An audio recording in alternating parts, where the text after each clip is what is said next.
Hello, everyone, and welcome back to Shock Talk. Today, you can see I've got my normal companions, Shane and Junior, but you'll notice there's a new guy sitting at the desk today, and he's not new to us, but he's not new to anyone. You might recognize Mr. Sean Holman in the house today. Welcome, Sean. What's up, guys? Hey, let's clap him in. Let's clap him in. Thanks for joining us, Sean. I feel like I haven't seen you guys in like 2 weeks. Yeah. Something like that. That's hinting at the fact that we just got back from Easter Jeep Safari and shared a giant house together. Shared a giant 10-bedroom house. Yeah, with a movie theater. You know the worst part about that trip was? What's that? We had a this movie theater, and we had all these like young, just young people in the house. We can use the word millennials. Okay, millennials or maybe even younger. And we tried to get that. Our goal was only 70s or 80s comedies. Yes. And they couldn't even hang. That's terrible. We looked for Airplane. We couldn't stream it. So we ended up doing Blazing Saddles, Animal House, and Spaceballs was what we could stream. And Mike and I are sitting there, a couple other of the older guys. We're laughing. It's great. We're like, I forgot how all the one-liners. They all left. We turned around and they're gone. They're gone. I'm like, I'm so disappointed. This is just one more reason to be disappointed by the millennials. They were like, oh, is there a movie going? Oh, hold on. My Instagram feed is look at that meme. And I'm like, seriously, this is art. One of the best movies of all times, and you walked out or fell asleep. It was ridiculous. It's embarrassing. Yeah. Jeez, Garrett. God. Oh, wait, he's sitting right here behind the camera. You can't see him. He's actually the guy running the cameras and the soundboard, so. Well, he hasn't shut us off yet. Exactly. So. All right, so the best thing about Moab was it's always awesome. Yeah. Right? I mean, it's one of those experiences where it's super chill. There's trail rides. Everybody in the industry is there. It's like SEMA, except you're doing stuff, which I love. SEMA with trails. Yeah. SEMA, you hang around and do nothing, and it's boring. Yeah. And it's like 2 days too long. And then Moab is like a week too short. A week too short, yeah. You get out on 3 trail rides, and then you work the booth for a couple days, and it's over, and you don't even know what happened. But we had some cool weather. We did Top of the World one day, and it snowed on us, and that was very, very, very cool to have all the different changes in weather. So last time I did Top of the World, we took a Ram 1500 up there.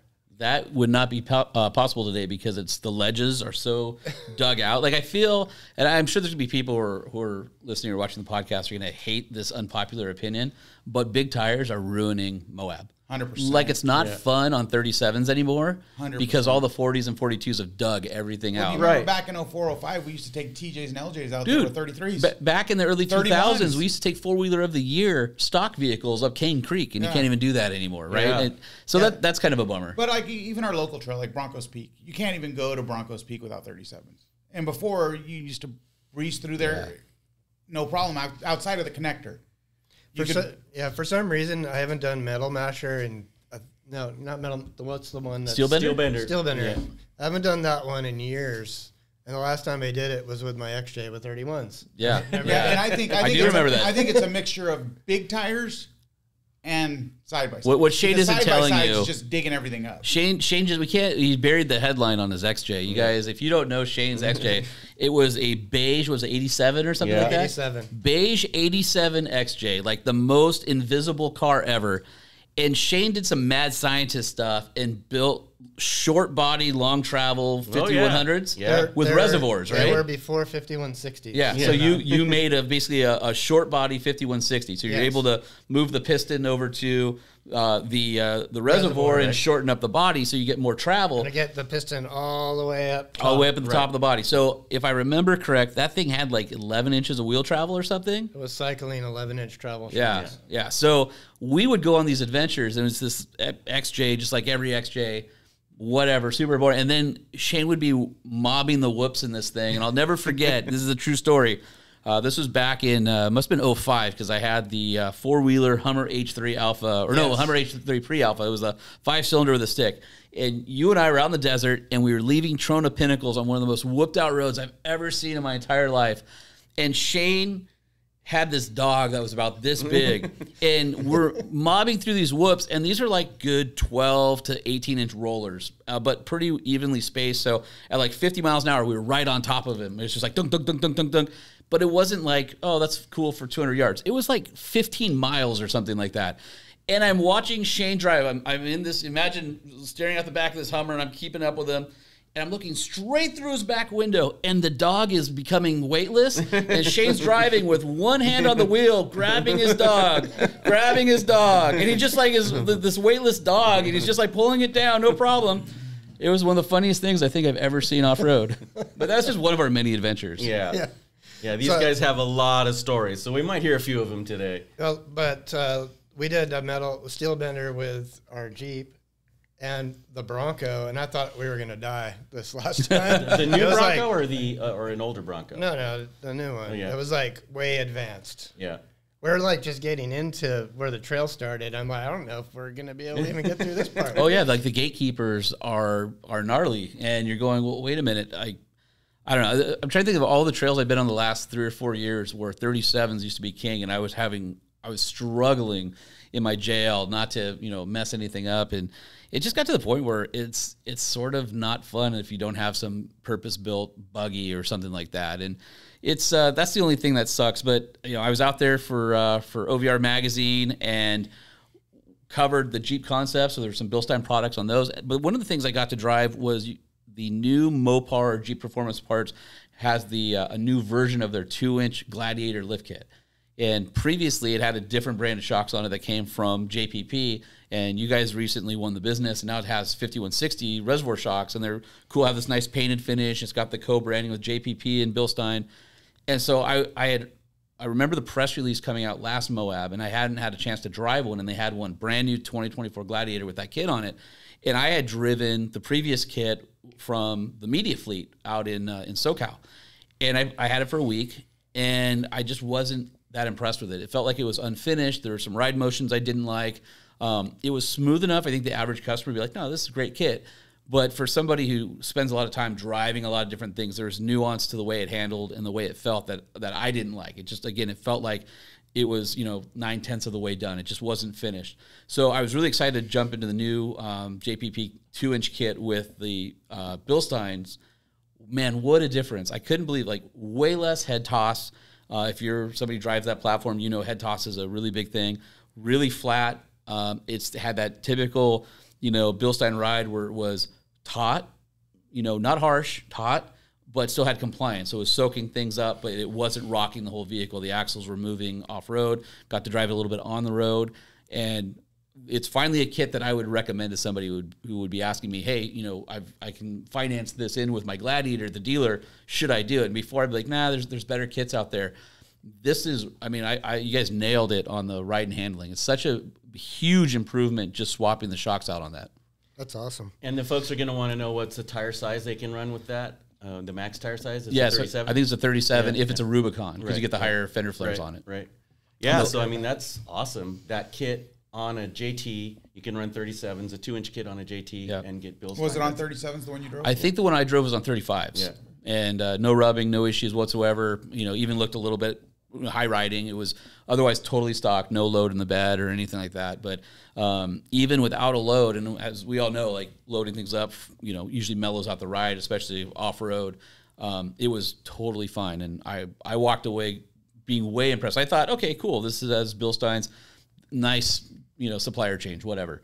And then after I drove it, I was like, no, this thing is so much better than the factory ride and so much better than what they were offering before. It's finally something that I would be cool with recommending somebody. And it's cool if you can get 37s on it. It's basically from the factory. Yeah. Yeah. And that keeps all the factory warranties. The consumer can tie it up in their finance, and then they can, it'd be covered under their warranty. Get it installed. Yeah. I did tell them, next thing, we got to get some aluminum body 8100s.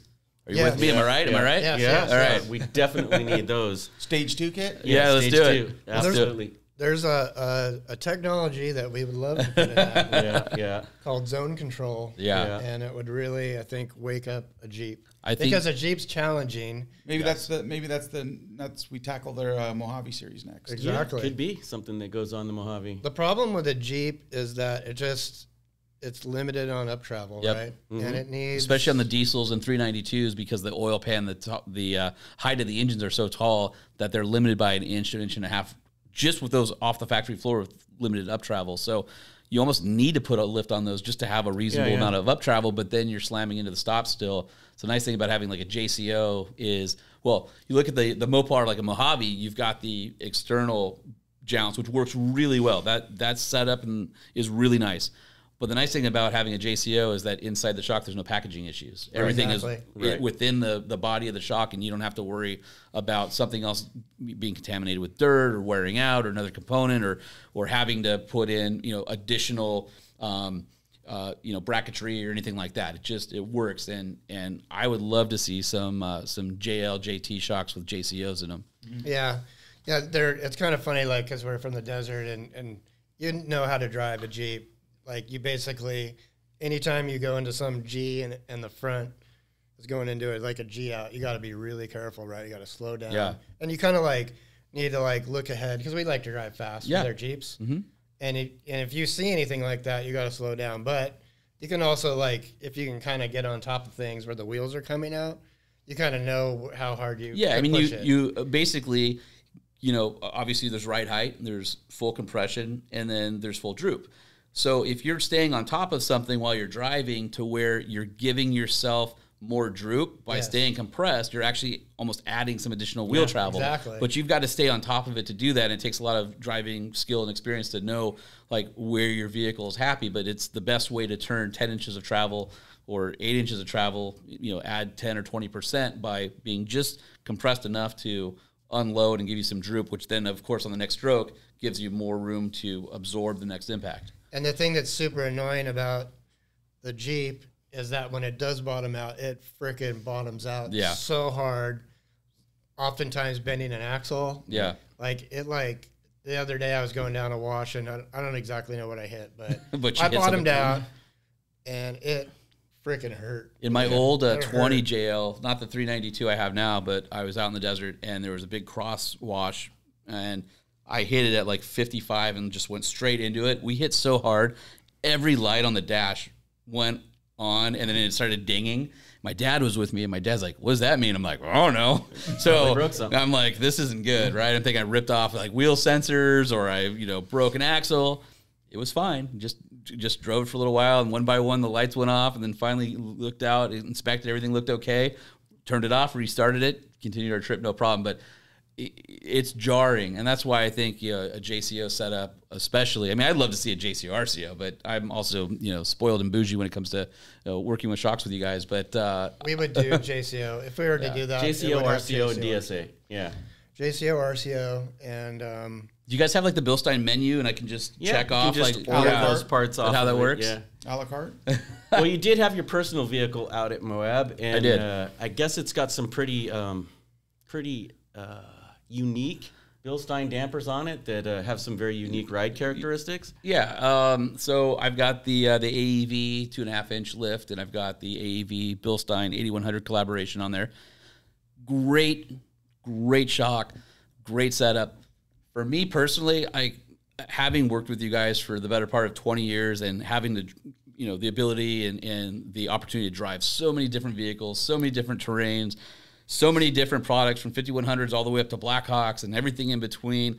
I've gotten, real sensitive into how I like my vehicle to ride, and I felt that you're spoiled. I'm spoiled, absolutely spoiled. So with the standard height springs, not the high capacities, and some additional loadout from overlanding gear, my fridge, battery system, the things that stay on the vehicle, roof rack, it was not overwhelming because it's still fine, but I felt like there was a little too much marshmallowy kind of wallow to it.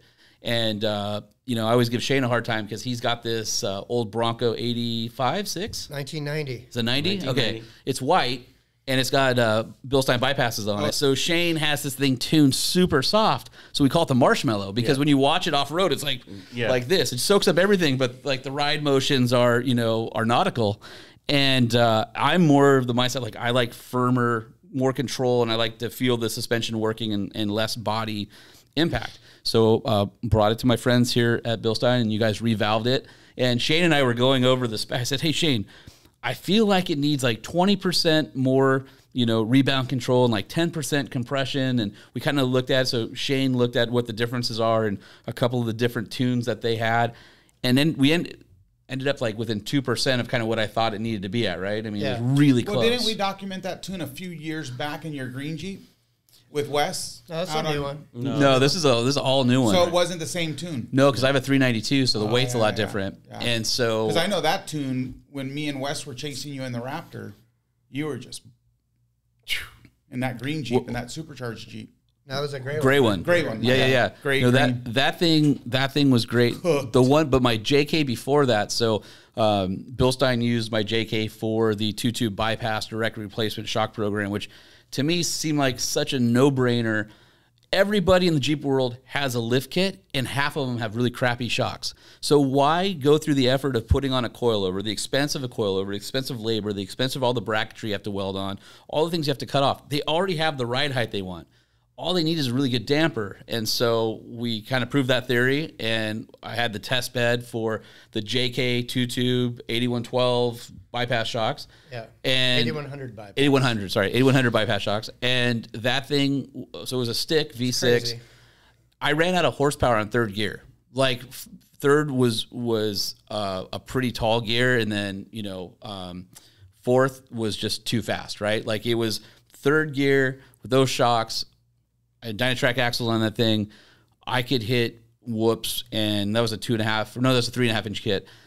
I could hit things at like 60 miles an hour in a solid axle coil sprung Jeep. And that's difficult to tell people though, because they're so hung up on needing a coilover conversion, needing a secondary bypass. And you don't need any of that. We don't need none of it. And everybody talks about, well, I don't like bypasses because they click. These bypasses made zero noise. 2 tubes, super easy to tune because you're not having multiple, zones, 4 tubes or tubes for zones or whatever. And then it had bushing, or it had rubber bushings on it, so everything mounted the same way as factory shock would. So there's no noise, vibration, harshness. There was nothing weird about the shocks. They didn't make any extra, clicking. There's nothing. They were just like a regular bolt-on 5100 in the way that they, I don't want to say felt, because they felt 1,000 times better, even though the 5100 is such a high-level shock. This was next level. That's still to this day, even though I had my old 2001 Ranger that we put 9100s on, right? And FX4. It was a FX4, and it had a Dixon Brothers Racing kit on it, 4 inches wider per side, and it was 14 inches of travel in the front, 17 in the rear, 4-wheel drive, stick, supercharged. That was the best suspension I ever had until I put those bypasses on the JK. Yeah, and I'm transforms it. And I love on my 392. My 392 is just begging for like that next level of shock. Like what I have on there is so good for overlanding, but there's so much power. The little devil that sits on your shoulder, like dip into it a little bit more, and I'm like, do I have the shocks for it? Yes. So I can find the limit. I don't like to because it's expensive and I don't want to wad up my daily, but there are times where I'm like, just a little more shock. The JK and the TJ, similar mounts, right? The rear is bar pin upper. Yep. And so I had a customer that just pressed the bar pin, that did a bar pin eliminator, ran JK bypasses on an LJ. Nice. And was at Eastern Jeep Safari this year. And the first thing he texted me says, I'm out of throttle. Yeah. I'm out of power. That's how it was on my JK. Everyone was watching him blow through stuff, and they're like, oh my God. Why can't you go faster? Well, it's not the suspension holding you back, which normally in Jeeps, it's almost always the suspension holding you back, right? So there's a guy, Josh, out there with a yellow LJ. Right, shout out to Josh. Yeah, that was, and he's like, dude, he was like. I think he went on one of our trail rides. Yeah, all the TJ and LJ guys started surrounding him. Yeah. And then I get a message from Steve saying, hey, man, I'm getting overwhelmed with all these TJ and LJ calls for bypasses. Well, remember our Gladiator we had? With the bypasses, 8100 bypasses. We had a Gladiator. It had the overland equipment. It had a tent. Heavy. It was decorated. Yep. 37s. It had a rock crawler suspension, triple rate springs. Yep. Great kit. We did metal masher. That was metal masher. Out of metal masher is all these great sandy roads that are whooped out. And so I was driving out of there, flat-footing it. Yeah. All the way back to the road down. Well, and like through the little sand path. Gladiator gives you wheelbase too, which is even more, conducive to driving fast, right? Like you don't have that rear end wanting to swap around. Plus all the weight, the thing was probably super planted. Yeah. In 19, remember when we went to TDS, me, you, and Wes, and... Well, here's my story. So then we got on the Gemini Bridges Road, which has got some bumps and stuff like that, past the Goonie Bird, all the way down the hill. Yep. The next day, we go out. It might have been 2 days later. We go out with your Jeep to the same Goonie Bird Trail. Yeah. Gemini Bridges. And Daryl had done a retune on it because he liked to drive fast. Yep. And anyways, I had a Raptor. I'd never driven a Raptor before. First time. Yep. So the last time on that road, 2 days before, I flat-footed our Gladiator through there as fast as it could go with 37s and bypasses. This Raptor couldn't go like half the speed. Yeah, that's what we were chasing you in the gray Jeep, me and Wes, and we were 17 blocks behind him. Oh yeah, after we were chasing tuned, you. Yeah, because the tune on my old one, something was off, and it was lifting the rear tires, which was... Well, you're just driving super fast. Well, I was just out driving the tune on it, so we retuned it in Moab, and then took it out, and it was freaking awesome. And the problem with the Raptors are great. They have great suspension, all that stuff, but they blow through travel on slower stuff too fast, and they're almost like they're really good in like this speed range. Above that, you run out of travel and you get out of sorts, and below that, you blow through all of your travel. Yeah. So if you're doing like that 55, 60 miles an hour on top of the whoops and you have the right thing, it's phenomenal. But outside of that zone, like there are, the way that they're tuned. Now, new ones are a lot better, but the first, second, and third gens, they just blow through, especially on the front. We were chasing you through all that embedded rock, remember? Yeah, it was all chunky. And it was just, remember? Yeah, Holman was down at the bottom of the hill, and we were like, we just passed the Goonie Bird. And we're like, let him go, dude. We're not going to touch him. Yeah, it was awesome. And we have a Raptor, but basically a 37 with bypass shocks with a good suspension kit. His weren't even bypass. His were smooth bodies. Yeah, mine were smooth bodies. But do you remember when we talked about the bypasses for the first time? And management here at the time, because you and I were always kind of like, hey, you guys should totally do this. And the reason why goes back to your Ranger. So Sean had a Ranger with 90 100s, bump stop, long travel kit, bypass in the back. I had my Bronco with pretty much the same setup, coil over, bump stop, bypass and back, and it's freaking rad. It's awesome. But yeah, so when we were talking about doing the 8100s. You could pick up from there. So the management concerns. Management had concerns, and the issue was like, oh no, you can't have a bypass on the street. So we had this running joke for a long time that was, we put bypasses on this truck, it went on the street, and nobody died. So for the longest time, every time we did something that had bypasses, if Shane and I were out or we were with my old red Jeep with bypasses, I'm like, Shane, I just want to let you know, everything's good because nobody died. It just became a running joke for a long time. Remember in 19, that's when I first witnessed the bypass on the Gladiator, because me, Shane, and Wes went to TDS just to show up, and actually more to turn tubes on the twiddle some knobs. We just wanted to go check it out. Yeah. That's when they moved it down. And Wes was driving. They moved it down by the fish pond. Yeah. And it stunk like crap. It's like, what happened to TDS? Yeah, glad we didn't come. But this, obviously pre-COVID, and we were...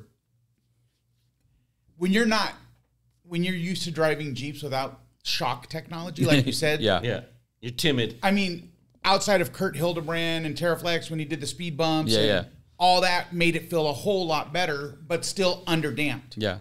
But when I was holding on for dear life, Wes was coming up on those like 2-3 foot shelves and just dropping off them like through those washes. Yep. And I was you're like, because I'm used to like. What a normal Jeep bottoming out and all the dash lights coming on. What year did we do off-road to SEMA? 2016. Is it that long ago? Yeah, that was a long Dude, that was 8 years ago? Yeah. All right, so we went to SEMA, and you guys had outfitted 2 Toyota Tacomas with 8112s and then bypasses in the rear, right? That was the first showing of the 8112s. Yep. And that was the JCO, RCO in the front, bypass in the rear, and all you did was an upper arm and Devers. Otherwise, they're basically stock, nothing done to it. Yep. And so we drove 400 and something miles from Poway all the way to SEMA, and it was essentially 85% off-road. And it was a multi-day trip. through every, and I still have the route on my GPS to this day. And it was through every type of terrain that Mother Nature would give you in the desert. It was silt. It was fast, smooth, hard pack. It was whooped out roads. It was cross ditches. It was chunky rocks. It was sandstone. It was just dirt. It was washouts. And Wes was driving for like the first maybe 50 miles or something like that. And he's hammering this Tacoma. And I mean, there's times where you're like, oh, this is going to hurt. And it's like, and I remember these super square edge, like 12-inch drop and 18-inch rise on the other side, hitting him at like 60 miles an hour in that thing. And you're going, oh no. And then you didn't even feel it come through. Yeah.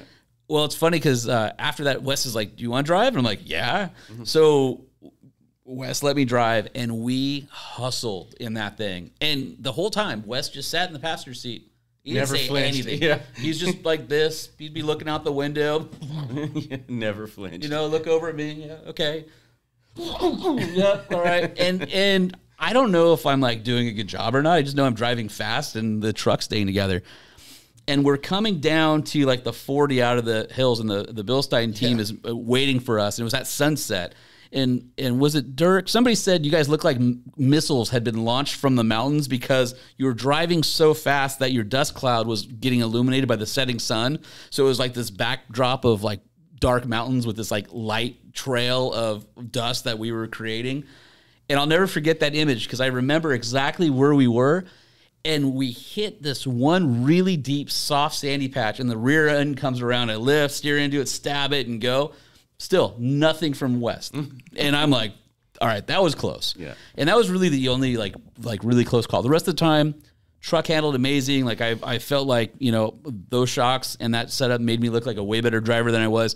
And I'll never forget, after we got to our final destination, I think it was Pahrump or something, right? At the bar. Pioneer Saloon. Yeah, something like that. In Good Springs, Nevada. So I hand Wes the keys back. He goes, oh, you did a pretty good job. I was like, oh, all right, thanks. And I said, did I scare you? He goes, only once. I go, was it on that downhill section? He goes, yep. He didn't say anything the whole time. It just, I'm thinking, oh, all right, maybe I should I start running through bushes and stuff to see if I can run get this over guy a tree or so a rock or ice water pumped through his face. He's got some journalist who has, you know, questionable driving skills who he just handed the keys to, and he's just hanging out in the front seat. And I'm like, all right, well, I guess if, you know, Wes is probably one of the best drivers I've ever been with. So if he's cool with it, I guess I'm good. Well, you hear what happened and when we launched the UTV Blackhawks, and Deegan's guy said, hey, who was that guy that who I rode with? Yeah. Well, try being with Wes, Mr. Class 9 driver, scared of nothing. I'm cruising up with him to the trailhead at Hell's Revenge. And I'm like, have you ever done this? Nope. Have you ever rock crawled or been? Nope. He says there's arrows though, right? Yeah. There's little white spots on the ground. I'm like, we're dying together, brother. Yeah. Today's the day. Yeah. But he just points the nose in a direction and pins it. Hey, you know what's cool though, Junior? Had bypasses and nobody died. Nobody died. Yeah. And it was on the road. Yeah, it was on the road. You know what's funny about that little section? So we get down to it was Route 66 right before I-40. Yeah. And there was like a little ghost town. It's like Ludlow or something like that. I thought it was a ghost town. Yeah. And nobody lived there, but it turns out somebody lives there. Yeah. And they were pissed that you ended up with a 12 gauge in your face is what you're saying. We're like going right? through, and Sean, you worked at Four Wheeler at the time, and we had hired your group to do a video of this whole thing. And it's great guys too. But they get out and they're like they're filming all this great abandoned stuff, and we're driving through, and I see like somebody peeking out. Children of the Corn. Oh man, the hills have eyes type stuff. And then like Regis was like in front of somebody's house, and some like crazy tweaker guy comes running out yelling at him. Yeah. And we're like, we better get going. Yeah, I remember. It's time to leave Ludlow. Yeah. Yeah, it somewhere wasn't around. Ludlow. It was like some weird. I don't know what the. I'll have to find it on the map again. Yeah. I know exactly where it is in my mind. Just can't remember what that little town was called. Similar to like Searchlight. Yeah, definitely. Yeah, but way further south. So we don't go back there. That's a good No, thing. Searchlight's way more built up. This was like if everything else was a 2-horse town, this was like a half a horse. It was like a dog town or Quarter something horse. like that. Yeah, it was a quarter No horse running town. water. Everyone was on a well. Yeah. Essex. Maybe something. It was Zizix? something like that. I gotta look.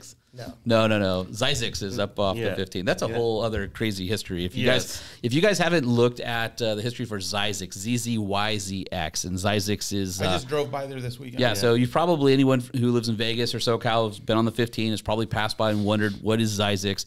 It's a crazy story about this dude who was a salesman, and he claimed that there were healing powers at Soda Springs and sold it and bottled it, and then he got in trouble with the feds, and there's a lawsuit, and the feds came and took his land, took all of his money, and half the people are like, no, he was a legit healer, and the other half are like, no, he was a snake oil salesman. And the reason it was called Zizix, because the site is actually called Soda Springs, is because he wanted it to have the last name in the English language, so he named it Zizix, ZYX. And anyway, Google that. It's a fascinating tale about entrepreneurship in the early 20th century, and government and that's right. advertising. Yeah, it's and there's obviously that's right off the Mojave Road, which is one of the trails that is pretty famous here in SoCal. 140 miles long, 138 from the Colorado River to Barstow. It's one of the premier overlanding trails in the U.S. So. Was his snake oil based on something in Soda Springs? Yeah, so the minerals and the water and stuff like that. Yeah, so there you go. That's cool. So that off-road to SEMA was pretty awesome because everybody knows I'm a fan of SEMA. I just love all those useless vehicles. Yeah. But I'd told the old guys we got to off-road here. We got to off-road here like one day, and then it happened. So we off-roaded the 2 Tacomas. Yep. And we didn't clean them. Put them in the booth. We started the off-roading in Enzo Borrego Desert, ended in Good Springs, Nevada, drove them on the pavement to the floor of SEMA. And people were like actually walking by going, is this real dirt? Yeah. They thought it was a wrap. Yeah. There was like finger marks on it. I think it was like the only time I'd ever seen like a They've done it many times since. Yeah, there's been several companies that have done it. I know a couple of people have done it. I think it's a fun, it's kind of a novelty now, but back, I think back then it was kind of cool because it was like, no, we really use these things and we push them. And you guys had a rough cut of the video playing on the screen in the booth so people could see like what we were doing with those trucks and stuff. But, it's crazy how that racing technology has trickled down in the consumer level and how many people are out there who are willing to pay for really high quality shock, whether they use it or not. But you start looking at the overlanding scene, for example, where, let's face it, most factory vehicles don't have enough rebound from the factory anyway, and then they don't have enough up travel. So a lot of these guys are trying to get a 1 or 2 inch lift and get some, axle control, especially in the rear. And so they're going to bypasses or they're going to adjustable shocks and things like that. And so seeing all the different versions of suspension that people come up with is pretty crazy. It's cool. I like to call it goverlanding because it's like fast overlanding. Shane knows, like before it was even a thing, we would go out and our vehicles had decent suspension on it and they'd be loaded down to go camping, but we're like want to leave by 9 in the morning, have breakfast, clean up, take our time, but then we want to cover 100 miles and get to camp by like 3 in the afternoon. So you're there before the sun sets and then you set up camp and enjoy hanging out at camp and stuff like that.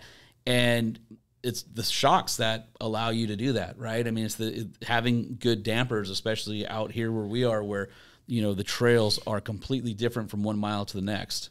And you're talking about more or less old technology. Like that was on your Bronco, that was on your, it's been crazy around for years. It's crazy the way, how good it was back then. But speaking on technology today, you could never put a bolt-in replacement shock and get that kind of performance. That kind of well, you also have to, give a nod to the manufacturers for two reasons. One is they're building off-road vehicles or suspension packages. They're building them with more wheel travel today than they ever have. So the geometry is way better than it was 15, 20 years ago. And the wheel wells are bigger. So it allows you to fit 100%. A bigger tire without a huge lift on it so that you can kind of keep all your geometry really close and still have pretty decent travel numbers. 10, 11 inches aren't uncommon for without a mild lift on something. Yeah. Like swing set kit on there. Well, I remember the first time that I think I ever really, I grew up in being an automotive journalist today, after I've been doing this for 25 years. I had 13 car magazine subscriptions growing up. I read everything. I gobbled up. I remember BILSTEIN back in the day was like a really big brand to have on your vehicle. And there were a few vehicles back then that had a BILSTEIN shock from the factory.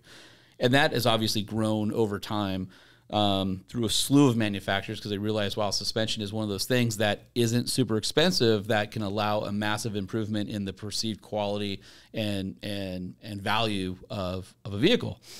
But I remember BILSTEINs being like, sort of like the shock to have, even when it was only 5100s. When a yellow body 4600 replacement gave way to like the 5100 nickel plated shocks that you would get get a little bit more travel out of and was tuned a little bit more for performance. I remember being on the Mojave Road and a friend of mine had white shocks and he's like, my truck is falling apart. He goes, I don't know what happened. I think a wheel's falling off or something. And it was literally, he had so much shock fade from driving over this like 20-mile section of like ripples and whoops that his shocks were so hot you could spit on them and they would sizzle. Like we were spraying water, and then you could touch the BILSTEIN monotube shocks on the same truck next to him, both Rangers. And that was one of the first times I realized, even before I worked in the magazine world, like, wow, this technology is the way to have it. And I've never owned a vehicle since then with a twin tube on it. I've always had a monotube, and BILSTEINs have always been, the brand of choice for me because it's a great, consistent, quality product. Again, we talked about it before we kind of started, recording. The nice thing is being a tier 1 supplier and having supplied to the OEs, you already have the right rubber bushings that are going to last 100,000 miles or more. You already have things that aren't going to squeak. You already have durability and finishes, all that kind of stuff. Let's talk about that real quick. About vulcanized, bonded rubber grommet instead of polyurethane or monoball, or Heims. So many people assume that like before we came out with the robust 8112. We had people would call, hey, the 6112, is it a bearing mount? No, it's bushing. It's far better. You don't understand how much travel you're losing in your suspension because of a Heim bearing. You know what I mean? You only need it if the shock's going to generate X amount of force. Amazing racing technology, but not everything racing translates into the consumer market. Right. Yeah, and it's hard to explain that to the consumer. However, I've seen OE BILSTEINs, like we had that 1,000,000-mile BILSTEIN shock. Right. Before we cut the By the way, okay, so you guys posted on your social, and you're like, this is a 1,000,000-mile shock.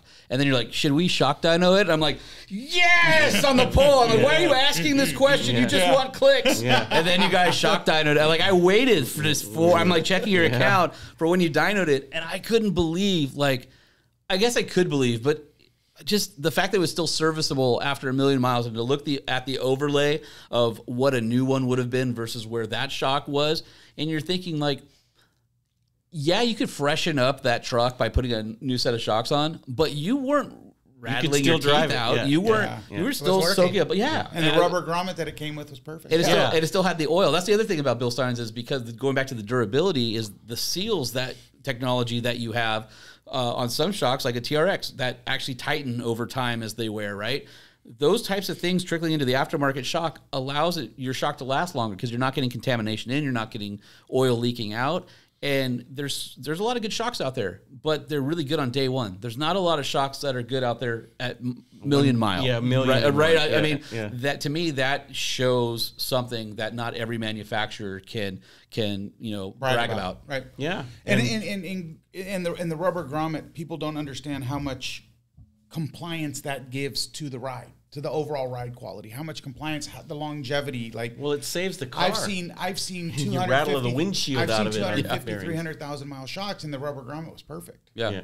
And then you get the guy that puts a top mount spacer on it, and he says, my bushing's blown out. Yeah, well, you changed your geometry, and you kept the thing topped out all the time. Of course, it's good to a point, but You keep factory geometry on a rubber grommet that BILSTEIN manufactures, it's going to go the life of the shock. Yeah, and longer in some cases. And it's not rigid. People don't understand how much rigidity feedback you get out of a simple rubber grommet. I just had this customer that builds buggies. Why is this so stiff? Why is it so stiff? Look, send me a picture. Well, he's replacing them for yellow or the red energy suspension grommets on the stem top. Yeah. I'm like, take that off and put what we put on there. Yeah. He calls back. He says it's a 9-day difference. Yeah, it's completely changed. Completely different because it creates so much rigidity that transfers into the chassis. So you said something that I want to pick up on because we just did the story in OVR magazine on the B8 the Adventure Shocks, the Terra Sports, and on a Subaru. And one of the things that you see a lot is these entry-level puck or spacer kits. There are some that add an inch or two to the top. There's some that split it so that your ride zone stays approximately the same, and then they have like a shock extension. We had a Subaru Crosstrek that we used for the story, and he had pucks, basically spacers, on his kit. Now, you guys with the Terra Sports actually have a longer assembly that allows you to get more travel and allows you to fix the steering geometry. And in this particular car, at full droop, he was getting all sorts of knocking from the front end. Well, the problem was because of the puck spacers, the steering was in the wrong spot, and the tie rods were hitting the sway bar, making a bunch of noise. So I just kind of wanted to figured that was kind of a nice introduction into, like, why don't we like puck kits? And the difference that we saw was night and day with this Crosstrek. Same lift when you were done, but you had the additional benefit of better ride, better handling, and you don't have interference issues with the suspension as it's going through its ride motions and things like that. I don't think people really understand, like, I'll just put a puck in it. It's $100. It's no big deal.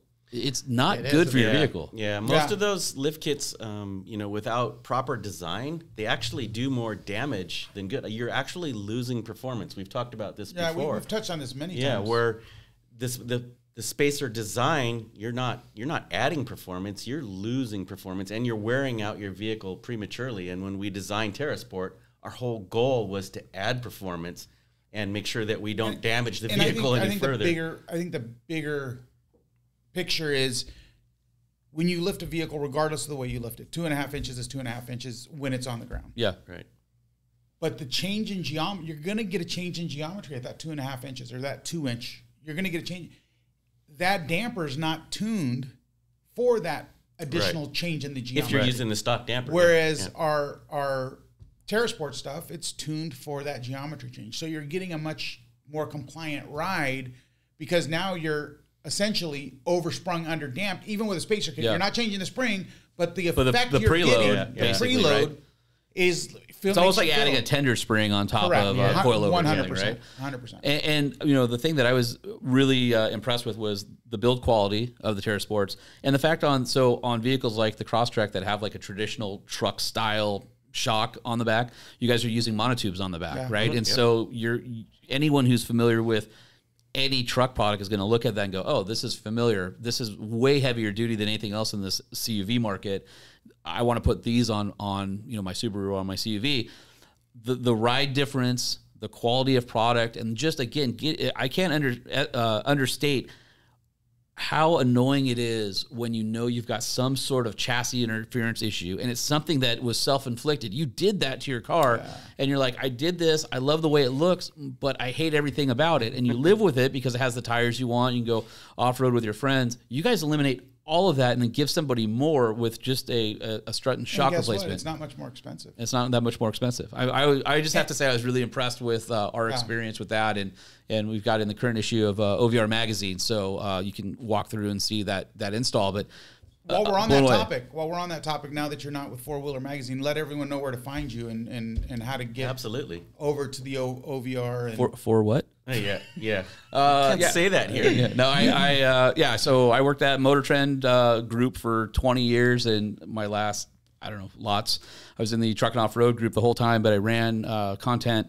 I was the content director for the Truck and Off-Road group. So four-wheeler, JP, Peterson's 4-wheel and off-road, trucking, diesel power, truck trend. Yeah. That's where Shane and I started working on was it 01 Ranger before the long travel kit, because we had the RCD kit. We did those coilovers to replace the torsion bars on that thing. Right. Yes. That was the first step in the zombie Well, I land. met you before you worked for trucking. Yeah, definitely. So, man, we go way back. Anyway, the mothership I used to work for made the decision to walk away from the truck market, and so Four Wheeler was canceled after 60 years. It was the number. Wow, it was the oldest off-road magazine. So a few of us who used to either be in the firearms market or enthusiast media and automotive, we helped launch Recoil at Motor Trend, along with some other brands when we were doing special magazines. We got together and we launched OVR magazine, so that's Outdoor Vehicle Recreation, and you can find us at OVR Mag on Instagram. And then the magazine is 6 times a year. It's big, beautiful, high quality coffee table book, all about anything wheel-based adventure.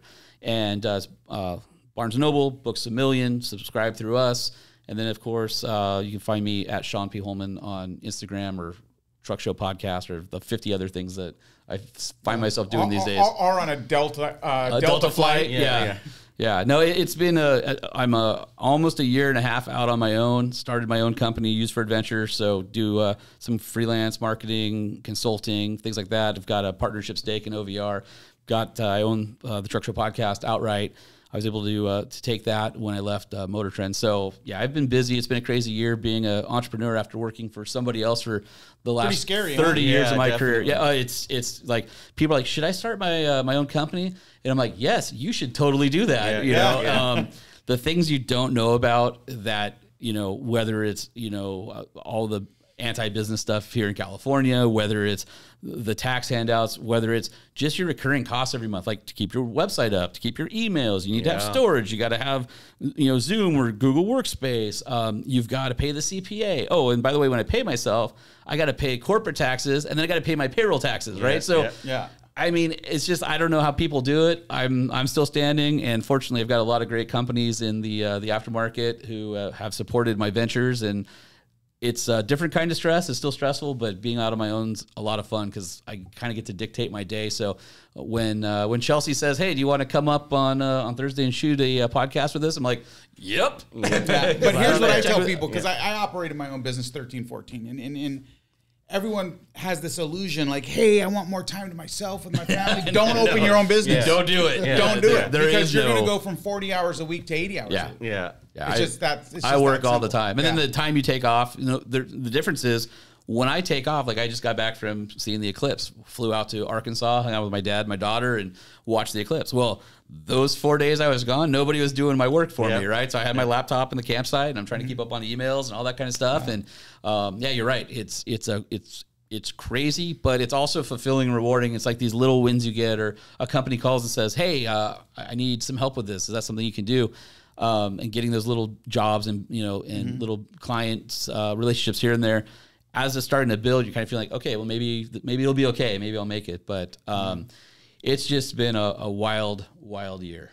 Yeah, but you got a pretty top-notch reputation in this industry, so that helps. That helps a lot. Hard fought, and it's funny. The Forerunner was just released. Let's talk about that. Yeah, we have to. We've been talking about it before we started. I don't know. In every episode we talk about, we bring up a Forerunner. Let it out of the box. All right, let's do it. So, for those of you who don't know, when you're a journalist and you have a relationship with a manufacturer and you're in their media list, you're trusted, they'll send you materials for a release early, and it's called an embargo. And they say, okay, here's some photos, here's all the specs about it, and you can't talk about it until this time. That gives everybody a chance to write their stories and be on the same footing. So when the embargo drops, everybody can push the news out at the same time, and you're not playing favorites in the media landscape. Well, as you guys may have seen, there was an accidental release where somebody at a major magazine or media outlet set the time from AM or PM to AM on the release, and it went out 12 hours early. Wasn't that Forbes? I don't know who did it, and I'm not going to say who. We can't say it here. I just know that it happened, and they immediately took it down, but not before 6th Gen Forerunners and everybody else gobbled all those things up and blew it out to the industry. So I had made a post on my socials like, I'm disappointed being a longtime journalist in my colleagues. You signed an agreement with the manufacturer, said that you would not break the embargo, and you're still under that agreement. there was an accident, something got out there. For me, I'm always about the relationship before I'm about the clicks. And everybody's so hungry for the clicks these days. Everybody's so hungry for that moment of attention to be the one that everybody has like this rush to get this information out. And then it's just like a feeding frenzy. I rather sit back. I don't play the embargo game. The nice thing about owning my own magazine, you know, my partners and I, we don't play the embargo game. We do a better story, more in depth, a little bit later. Right. I don't need to jump into the fray. I'm not big enough to play with the car and drivers and Motor Trends and Forbes and whoever else in the world. I get that. So you know what I'm going to do?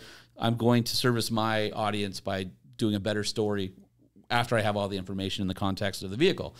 But it really sucks to sit back and see the industry just blow up on this thing, because there's a lot of people at Toyota who've been planning for 3-4 years for this day of this reveal, and they're doing it on their time, and they trusted you with the assets. So I'm of the mindset that even if somebody breaks it, like, there still should be decorum in media. There should be a way you conduct yourself professionally. And I saw a lot of my colleagues just jump into the feeding frenzy. So that was a little bit disappointing. The vehicle itself, I think, is pretty cool. It's what we thought it would be, which is a Tacoma with, a passenger compartment that's been stretched on it, right? It looks just like the Tacoma. The interior is the same as the Tacoma. What I don't understand is Toyota has taken their next generation platform that underpins the Land Cruiser 300. It underpins the Sequoia. By the way, the Sequoia is solid axle again because of that reason. Underpins Tundra. It underpins Tacoma. It underpins 4Runner. There's an FJ or some version of a smaller Land Cruiser coming out. All of these vehicles are on the exact same platform.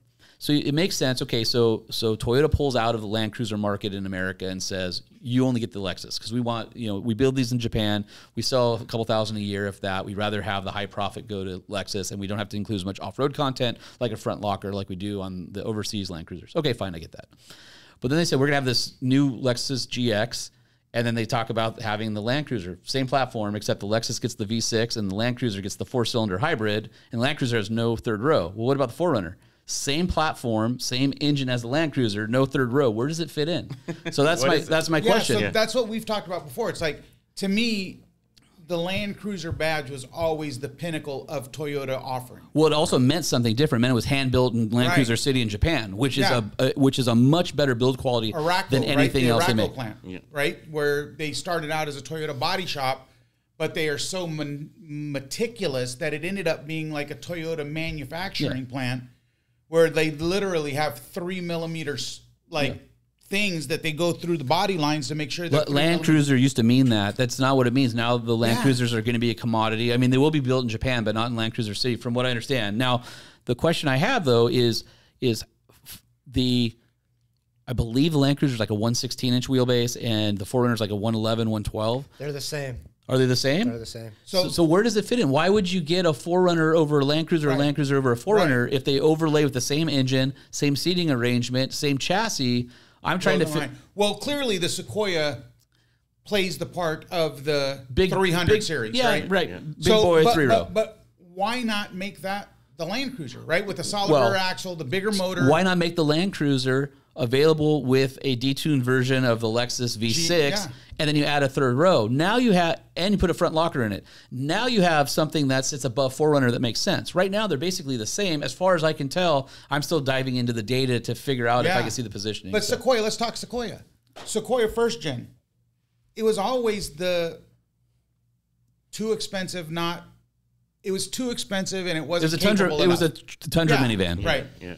So, but it didn't catch on real well. First gen. Second gen with the IRS didn't catch on well either. They must have sold 7 units a week, right? 1 a day worldwide.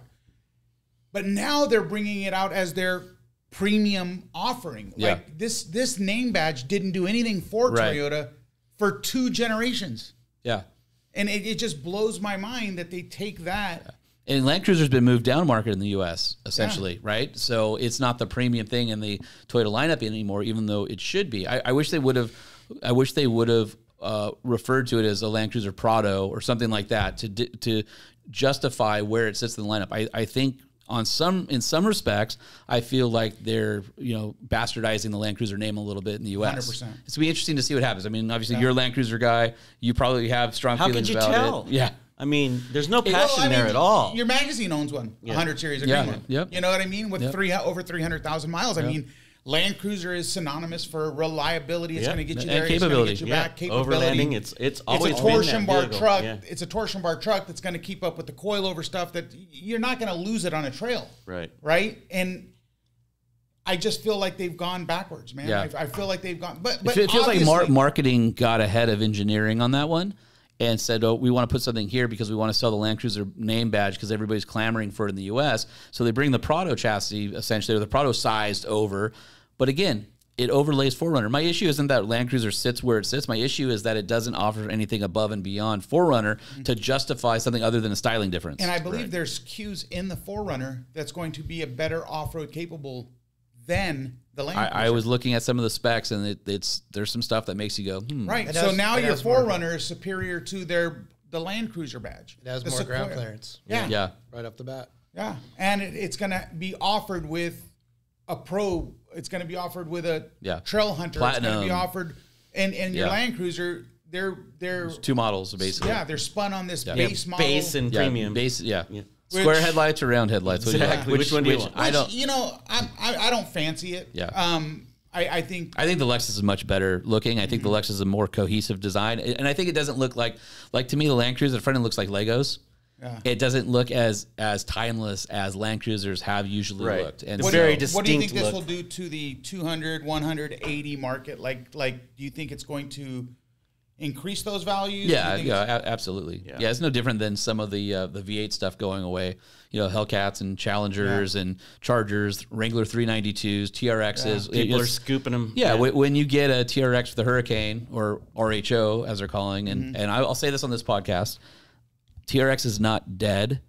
There's another version of it coming with the Hurricane. Yeah, so the Hurricane, and it's inline 6 turbo. Hurricane has the capability. It's like a 2JZ. It has the capability of making 1,000 horsepower, more than 1,000 horsepower in crate engine form. Emissions, it'll probably be lower than that. But I guarantee you, RHO, which we think stands for Ram High Output, that Ram hasn't confirmed yet, which is basically high output Hurricane, so 550 horse in the TRX chassis on the new truck. That's not the end. So if you love the TRX and you want more power, there's a new version coming, I promise you, within a couple of years. Now, let me ask you a question. You mentioned 2JZ. That's the most notorious powertrain ever built.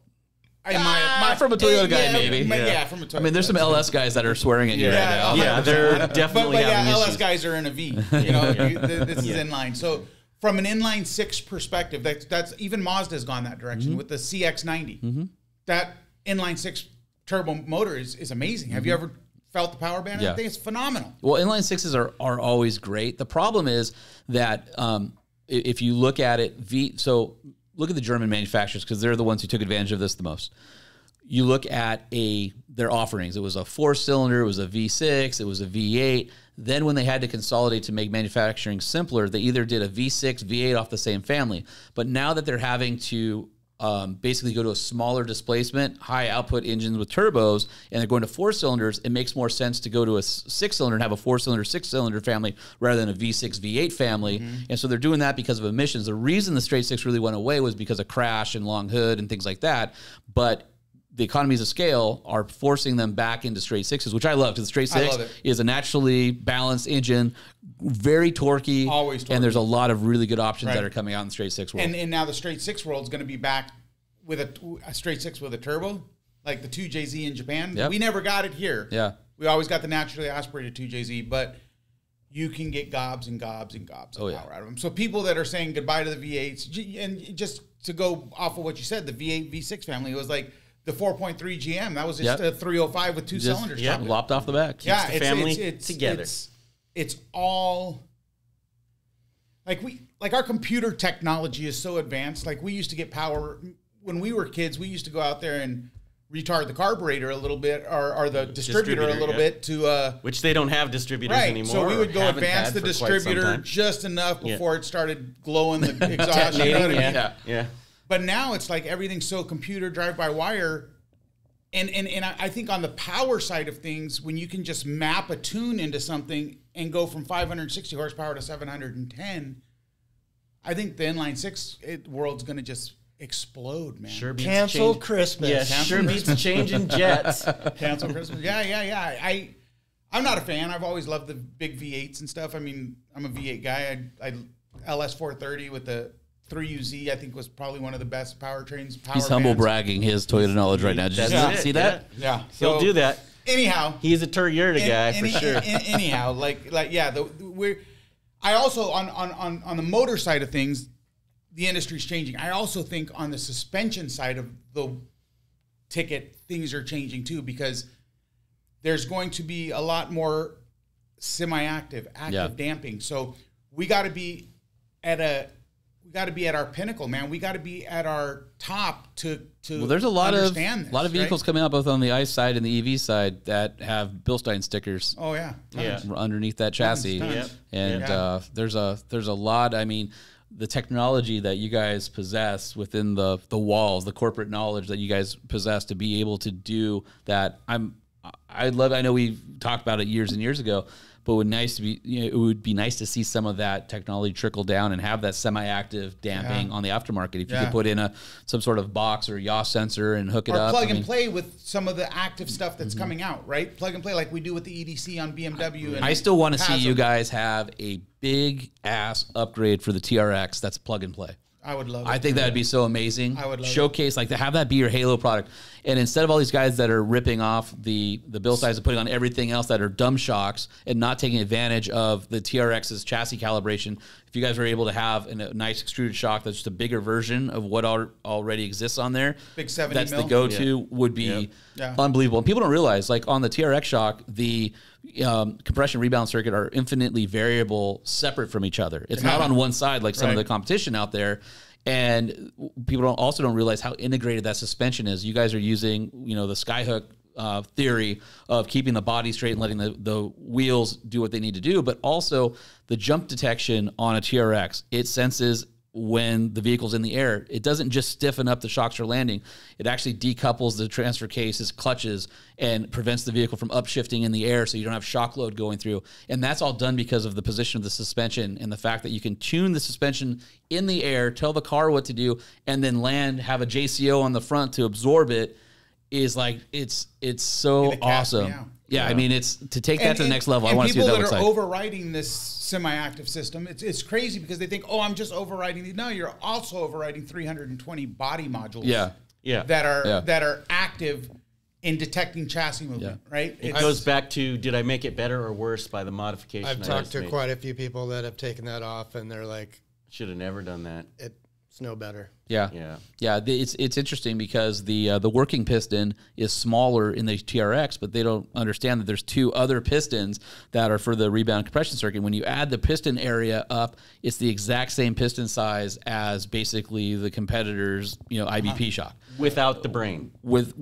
Right. And so it's pretty amazing. Like, that surface area and that damping ability and that shock is pretty unbelievable, and the processing speed is multiples times faster than what else is out there. So the fact that BILSTEIN has that technology and then has the computing side of it as well, and it's as fast and as advanced as it is, would love to see that on the aftermarket side. Well, I'd like to just mention, shout out, whatever.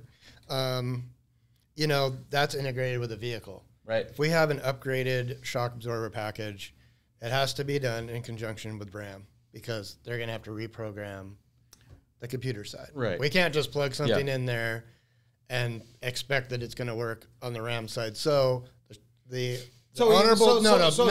just do our own cameras. No, the honorable mention is, I really think this has to come from RAM. Does RAM want Tim Kaniskis, if you're listening? Yeah. Give us a shout out. Because it needs to be a joint. We can't do it without the programming. But it would be nice to see you guys take some of the dumb chassis, not even necessarily a TRX, and be able to put some sort of sensor package that can help and have an aftermarket version that maybe ran on its own software rather than linking back to the RAM software. It's so integrated with the OE computer. Yeah. So back like in 2011, I was having a whole bunch of issues when I was building trucks. Like, we had JKs. F-150s that would go into limp mode if you leveled them out, depending on the package. You know what I mean? Been an issue. So this, I feel like with the yaw sensors and everything computer controlled, now semi-active, I think. But like you said, like people are shoving 37s on the new Tacoma with no lift kits available for them yet. Yep. 35s fit stock on a new Tacoma. TRD off-road. Thank God, Tacoma. Yeah. However, I think this is going to eliminate a lot of need for increased ride height product, right? And I think increasing ride height in the future is going to become an issue. Well, it's already becoming an issue because of ADAS, right? And you're talking about all the sensors, pedestrian, crash, 100%. active Your safety, headlight sensors, all of it. Okay, going back to the Subaru with the B8 TerraSport, you guys actually include a ride height leveling bracket so that the headlights, even with your lift on it, are exactly where they need to be in stock. Like the fact that that kit is so comprehensive that you're even thinking about the headlight leveler. Well, we deal with TUV in Germany, so we're used to But I mean, that's a product differentiator that nobody else is doing. Where else are you going to buy a set of shocks that also fixes the other things that it affects within that ecosystem? Yeah. You know, like when the technologies grow, it's going to limit us as a manufacturer. So I think what technology is leading to, like Blue Cruise, Ford Blue Cruise, you can't alter it without having you alter the ride height. The Blue Cruise, your cruise control wants to go on when it's not even being touched. Okay, so look at the GM has their similar version of that, which is their autonomous driving. On a current GM that uses Global B as the basis for their ECU, which the only company that's cracked so far is HP Tuners, and they're worried about tuning. You still at this point cannot redo or calibrate gear ratio or tire size on a new GM truck after you lift it. So some of the thinking is that it would affect the modules that affect autonomous driving. And so GM doesn't want to offer that calibration, the ability for somebody to say, I have 37s on here or 35s on here, even though they offer some of those from the factory. So if you don't buy the factory big tire package and you want to go bigger, you're out of luck. And so it could ruin your experience with autonomous driving, forward collision warning, obviously your transmission. And with GM, that was an issue back in the day too. The GM was the only platform, if you re-geared it, it would go into limp mode unless you put a Hypertech tuner on it and you told the computer what exact tire size you're running. So you'd have to chalk mark it, roll it forward to tell the computer it's running a 34.7 inch tire, because if you re-geared it, it would go into limp mode. So, I mean, But there was also, it was less technology driven, so it was easy to override. Hypertech was on the ball, and Edge. Yeah, Global B is like Pentagon level security encryption, right? Yeah. Like, I mean, you have to take the ECU out and you have to like unsolder some stuff. Like there's physical barriers to it. So send it to Dubai and they'll send it back. It's the automotive landscape is changing a lot, and lift kits are going to be something that are going to be a lot more difficult to do in the future. But I still think, one of the easiest ways of upgrading your vehicle is going to be with suspension and shock. So, both being in the OE market helps you kind of see into the future, but having that technology on your on your aftermarket side is pretty huge. And I think that this is going to continue to be a pretty big market in the aftermarket going forward, because people are always going to be in search of that edge of being a little bit better or wanting to modify. And I think you guys are well poised to it's just going to be performance damper. Do that. Yeah. Yeah. Well, I mean, we're very used to playing within the lines that, because we work at a tier 1 OE supplier level, we're very used to playing within those lines.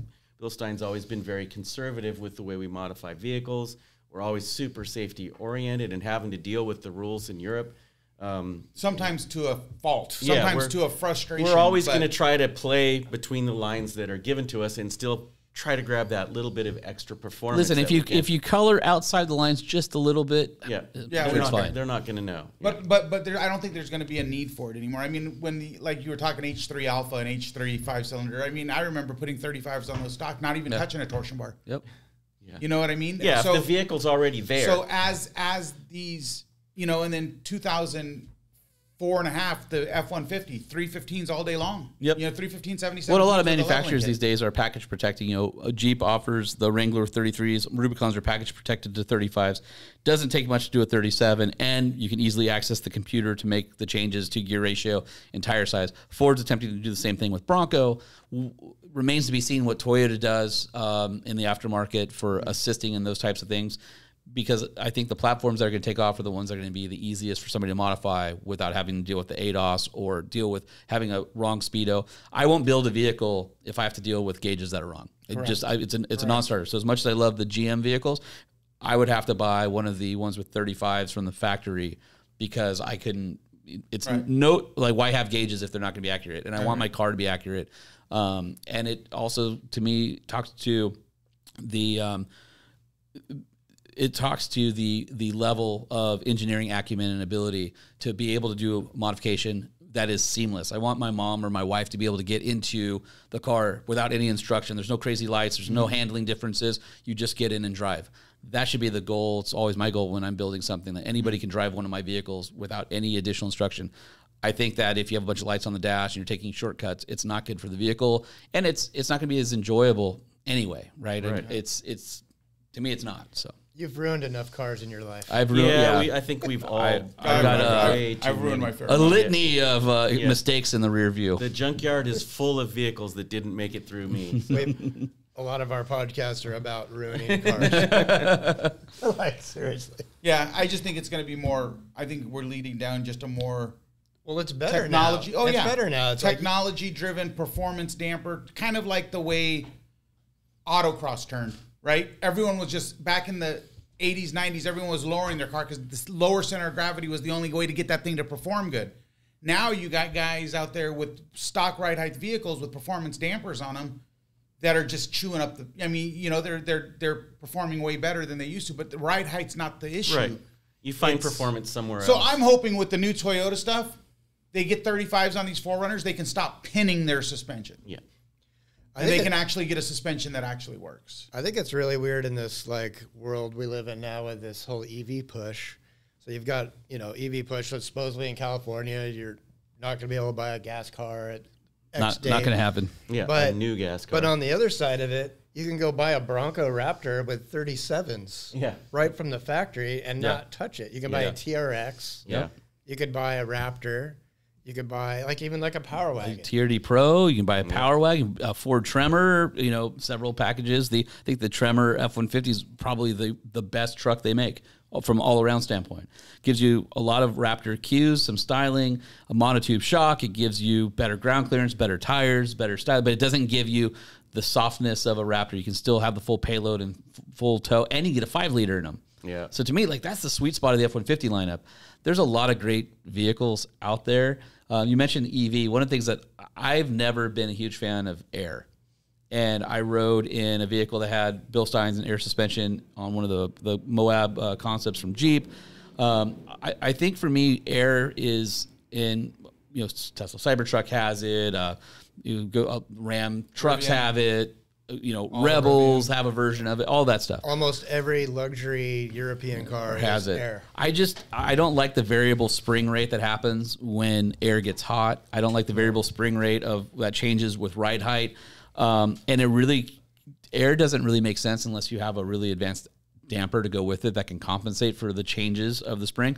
But for off-roading, there's all these people that are experimenting with air again. It feels like 10 years or 15 years ago they did it, and they're blowing bags, and everybody kind of went away from that in the buggies and stuff. And I feel like it's starting to come back and be more mainstream again. AccuAir has that kit for Wrangler JLs and JTs, which I've heard nothing but great things about it. But that being said, I don't think I'm going to trust my excursion. I mean, I'm out there going 300, 400 miles on a trip to an airbag that could possibly blow out. We just discussed this last podcast. Yeah, even air actuated lockers, I'm not a fan. Yeah. I mean, they work great. I'm just... Well, in a lot of ways, they're better because you can't physically get enough force from the electronically activated one to match pneumatic. Pneumatic is always going to give you more.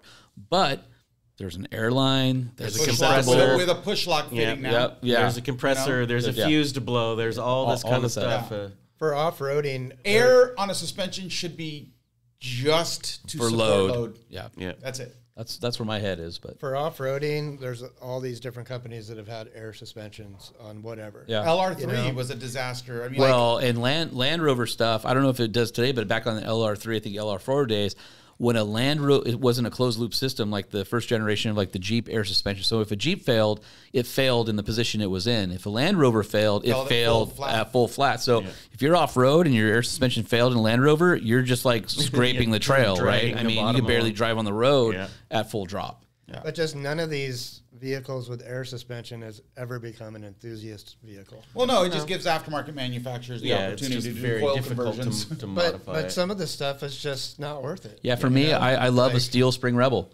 Yep. The air suspension Rebel's fine. I mean, they had to auger out a hole in the bag to fit the BILSTEINs in there because it's a bigger body. So they had to work with Conti to get that. But now you have a monotube shock that's shrouded in hot air, essentially, right? So the benefit and value of a monotube shock, it can't, send heat off into the atmosphere because it's surrounded by a bag. So you don't get the same performance advantage at the limit as you do on the steel spring truck. And on steel spring truck, yeah, I can't get it as high for ground clearance, but that high setting on most cars sucks anyway because there's no wheel travel and it basically just goes over terrain like this, right? And I'd rather just have a steel spring car and not have to worry about it. Yep. 100%. Yep. I agree. Even though steel springs generate a ton of heat as well, but the steel spring option. But at least my shock's not covered in an airbag that's going to keep all the heat in. 100%. It's a luxury vehicle item. Yeah, and if plain and simple. Yeah, where AAA can get you. It's for 7 Series BMWs and S-Class Mercedes and. I wouldn't know. Yeah. I'm a small business owner. Yeah. Never know the joys of we have a saying around here too, but we can't say it. So I only know because I've answered phones with this guy. Exactly. Yeah. But integrating that into an off-road space, I just don't get it. Yeah. No, you'll never get the reliability factor. You'll lose the reliability factor. I mean, I would much if you rather think have a simple air locker issue, with lines and a pump. And imagine a shock. Yeah, you're carrying all of the vehicle weight and relying on a pump that has to be able to pump enough air to do that. However, it's not for me. However, we need to go way back.